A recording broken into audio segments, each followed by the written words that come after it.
Hello, I'm Suzanne James. Welcome to Night Shift, the podcast where we talk all things voluntary assisted dying in Australia. Very pleased to be joined again today for our Christmas wrap edition by Mr. Michael Kaltenbaugh. He is the president of Dying with Dignity Queensland and joins me now from Townsville. Michael, welcome. Well, hello, Suzanne, and happy holidays to you. It's a clear blue sky. It's a lovely day, and I have the opportunity to chat with you and talk about VAD across Australia. Now, you've got a few things on your list there to give us the Christmas update for the year. What's Yep. first on your list there, Michael? I think the highlight to me is what happened with the ACT when they passed the legislation that took away the time frame for when somebody could be eligible after diagnosis and it is now coming into effect. I can't remember the date. 1st of November, sorry, 3rd of November it was, yes. And Victoria's also had some amendments which has taken away to 6 months and increases to 12 months time frame. Yep. So we're starting to see, I think, a very profound recognition that VAD is accepted socially within Australia and has weathered some questions about its veracity over time and quite well. And I think that positions us very well going into next year. And of I, course, the more we see the annual reports and the results of the operational review in each state, and the first one will be in 12 months' time in the ACT, the more that a lot of the fear mongering and misinformation about VAD has been put to rest. Previously, it was we were sometimes victimized by being fear, uncertainty, and doubt. Yes, But now there's facts, yeah. and the facts by any objective measure are very, very clear. And the I, measures are very objective. There's a forensic blow-by-blow review operationally done every year in every state and jurisdiction. And in addition to that, there's the statutory review, which occurs every so often of the legislation itself. So it's very well covered. I'm delighted by that. I think also coming back to the ACT legislation, one of the things that starts to do is allow us to have a more informed discussion for individuals who have chosen to go through an end-of-life treatment choice like VAD to understand in their own mind quality of life versus quantity of life. And that I think opens up a very good personal discussion because, as we all know, VAD is individual choice, individual body, individual decision. And I think this is very, very positive in that regard. The quality of information provided by the governments in every jurisdiction is certainly commendable too. You can go to your health department website in any state or the ACT and find the VAD Navigator service, and you will find there the approved government information about voluntary assisted dying. And there's no need to look at any of the half-baked information we used to see in the past. Michael, that's a great thing. That's a great story. And I think also, Suzanne, it highlights that behind every statistic is a practitioner. And these practitioners are solid professionals. They work tirelessly to make They sure do. that this process works appropriately as designated by the legislation with dignity and respect for the individual and family member that's going through this treatment choice. And in front of each of those practitioners also is a patient who's suffering terribly in terminal illness and who is going to die anyway. And to have this as an end of life choice has prevented a lot of suffering. Yep. Well, also, what this does is provides dignity to that individual. Exactly, yeah. And I think we sometimes we lose sight of it's all about the individual and how they are navigating this end of life choice. But I think also, Suzanne, that sets us in very good stead for 2026, especially here in Queensland, where we have our legislative review coming up. Yeah, that's one You of know, the the statutory reviews I mentioned. Yours is coming next year and it's also happening in 26 in New South Wales. So tell us about the Queensland's upcoming review, Michael. well, first of all, to your point, Suzanne, we have had a very good annual report from QVAD SPS. We That's did, a yes. big tick. Secondly, surveys are continuing to show that societal acceptance of VAD hovers somewhere around 70 to 80%. That That's also remained is unchanged for some time too, yeah. exactly, and that also is a big tick.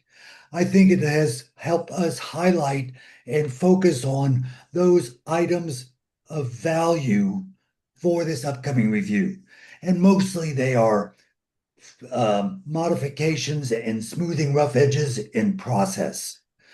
One of them in particular is e-scripting for the solution that a practitioner must use for application for an individual.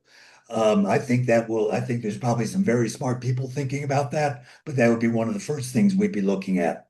The second, as we talked about earlier, is the ACT language.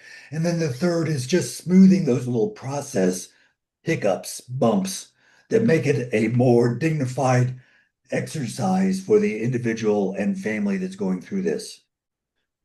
I think also, as I pause and reflect over this past year and I look forward to the next year, our community still has less than 20% with an advanced care directive in place. Yeah, there are a number of organizations out there that will help provide an advanced care directive service to help people articulate what their desires are. I encourage everybody, because it's your body and your choice, to just talk about it. Even though it's an uncomfortable topic, talk about it. Talk about it with your family. Argue about it with yourself, but ultimately commit it to paper in advanced care directive with an enduring power of attorney to be able to carry out your wishes and needs should that occasion arise in your particular circumstance. And what are the kinds of things people would put in that, Michael? I know a lot of people consider advanced care directives, but they find it overwhelming as to what to put in and what to leave out. What would your advice be to them?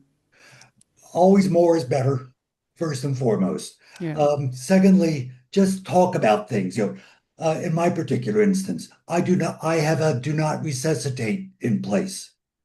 Should something happen and I am taken to emergency, my advanced care directive says very clearly, if I have passed this earthly plane, it is time to let me go. Do not Right. resuscitate. Second is, what type of care are you after? Are you after just palliative care? Are you after hospice care? Are you after full intervention care? What type of care are you after in your circumstance? The third is designating a power of attorney who will advocate for your views come heck or high water during this highly intensive time.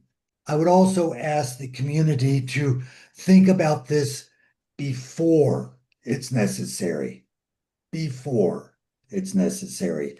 Yeah. Because when you are coming back from visiting with your doctor and getting a life-altering diagnosis that's been given to you, that's not the time to be thinking now about what you want to happen with the rest of your life. No.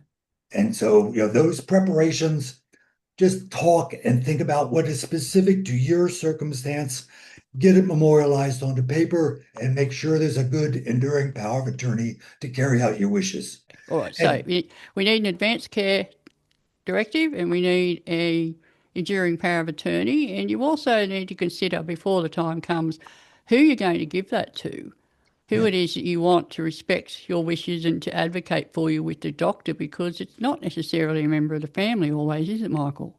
no, it is not. And I think in addition to just identifying them, I think it's important to talk with them and make sure that they understand, in your words, exactly what your advanced care directive is asking them to do, Yeah. and to get their commitment that they will follow through on that. Because sometimes there's many a slip between the cup and the lip between what somebody thinks is going to happen and what actually happens. Yeah, and I've seen many instances too, and I've also spoken many times to Dr. Nick Carr in Victoria about how difficult it can be to have the patient's wishes respected at the bedside in a real clinical situation. So it's obviously very important that you have clear directions and understood and signed up by a doctor and available to everybody. In New South Wales, we have a system with the ambulance officers. They know to look on the fridge. You always have a copy of your advanced care directive pinned to the side of your fridge so that if anything goes wrong and the ambulance gets called, everybody knows where to find it. Yeah. And here, Queensland Health has made available the capability to upload your advanced care directive. So it's part of your e-health profile. All right, okay, that's great. And You so could there, probably do the same in New South Wales. I have eHealth here too, and they also provide New South Wales health information on advanced care directives, so that's all very helpful. So if I take a step back and I think about what's happening over this next year, much of the discussion I think is going to be how Queenslanders stabilize, support additional funding, and further enable the practitioners through education and awareness and the community through acceptance and behaviors to allow VAD to become an end of life treatment choice as just part of our normal aging process that people may or may not choose to take advantage of. Just as my message to you on this holidays is just take advantage of what's available. Use it to your benefit. Remember, as an individual, this is your body and your choice. Nobody can take that away from you. And having family and friends around at Christmas time may well be a good time to bring it up so everybody knows where everybody stands and you know what to put in the paperwork when the time comes. Yeah. It is indeed. It is indeed. So, Suzanne, from my heart and my home to yours, I wish you the happiest of holidays. I know these times can be bittersweet for a lot of individuals, but just understand that life does go on. We do try to get better, and we reserve the right to be better today than we were yesterday. And there's so many more people in voluntary assisted dying advocacy that still need help. For example, another thing that's happened this year is the Northern Territory government has finally agreed to draft legislation, which we're expecting to be introduced up there in early 2026. Mhm. There's many advocacy organisations and individuals working for that. So he's hoping that we see that come in next year too, Michael. Look, Australia has done some very smart things with its legislation overall. I think we have become almost by default, a leader in the world in how we are approaching end of life treatment choices. And for that, I think we should be quite proud. Michael, how's the organisation going just before we go? Look, we are always in the process of evolving, I think is the best way to put it. And this year coming up, our focus is going to be enhanced education, advanced awareness, and vocal advocacy as we go through the next period of time. We're always looking for volunteers. We're always looking for donations, but I think we are very well placed in this last AGM. I have now a second regional person so that we're getting coverage across the entire state instead of being concentrated in a particular location. And that also fulfills much of what I think is proper and appropriate for what we're doing. We have forged very good relationships with QVAD SPS, with palliative care and others to be able to be part of the fabric of how these end of life treatment choices are made available to individuals. Well, you've been listening to Michael Kaltenbaugh, who's the president of Dying with Dignity Queensland, with a very helpful national wrap and a Queensland wrap for the year as we head into 2026. I'm Suzanne James. Thank you for listening to Night Shift.